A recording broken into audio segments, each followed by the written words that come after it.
আসসালামু আলাইকুম। Welcome to new another vlog. তো আজকে রেডি হয়ে বের হলাম বাড়ি যাওয়ার উদ্দেশ্যে আমার ফ্রেন্ডের সাথে দেখা করতে। মাঞ্জা মেরে রেডি হয়ে বের হয়ে গেলাম। তো এখানে এসে মোড়ে দাঁড়ালাম, গাড়ির জন্য অপেক্ষা করতেছি। অবশেষে একটা গাড়ি পেলাম। গাড়িতে উঠে চুলটার একটু মাঞ্জা দিয়ে নিতেছি। কারণ মাঞ্জা না মারলে তো আবার ভাব উঠবে না। রাস্তায় বের হইতেই চরপাড়ার সেই প্রসিদ্ধ জ্যামের চিপায় পড়বো না, এটা কি হয়? তো এই চিপা-চাপার মধ্যে গুতাইতে, গুতাইতে অনেকক্ষণ সময়ে বের হলাম এই জ্যাম থেকে। জ্যাম থেকে বের হয়েই চরপাড়া মোড়ে চলে আসলাম। আবার জ্যামে পড়ে গেলাম। আবার বের হইলাম, আবার জ্যামে পড়ে গেলাম। এইভাবে করতে, করতে হঠাৎ দেখি আমার গন্তব্যে চলে আসছি এবং আমার বাস অলরেডি আমি মিস করে ফেলছি।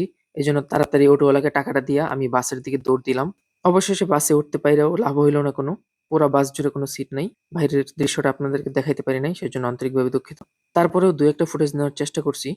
এর মধ্যে আমাদের আরেকটি বাসের সাথে দেখা হয়ে গেল, দোতলা বাসের সাথে। তারপর দেখতে, দেখতে হুট করে আমার গন্তব্য চলে আসলো এবং আমি নিচের দিকে আসলাম। এসে সিঁড়িতে দাঁড়াইলাম বাস থামার অপেক্ষায়। বাসটা একটু স্লো হতেই আমি শুরুৎ করে নেমে পড়লাম। রাস্তায় নামার পরে দেখি এক ঝালমুড়িওয়ালা মামা ঝালমুড়ি বিক্রি করতেছে। পেটে অনেক ক্ষুধা লাগছে তাই ৳১০ র ঝালমুড়ি নিলাম। এখান থেকে আরেকটা গাড়ি নিয়ে সোজা বাড়ির উদ্দেশ্যে রওনা দিলাম। এখানেই আজকের ব্লগটি শেষ করতেছি।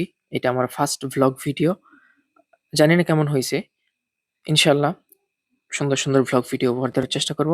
সবাই চ্যানেলটিকে সাবস্ক্রাইব করে পাশেই থাকবেন। ভিডিওটি এতক্ষণ ধৈর্য ধরে দেখার জন্য ধন্যবাদ। আসসালামু আলাইকুম।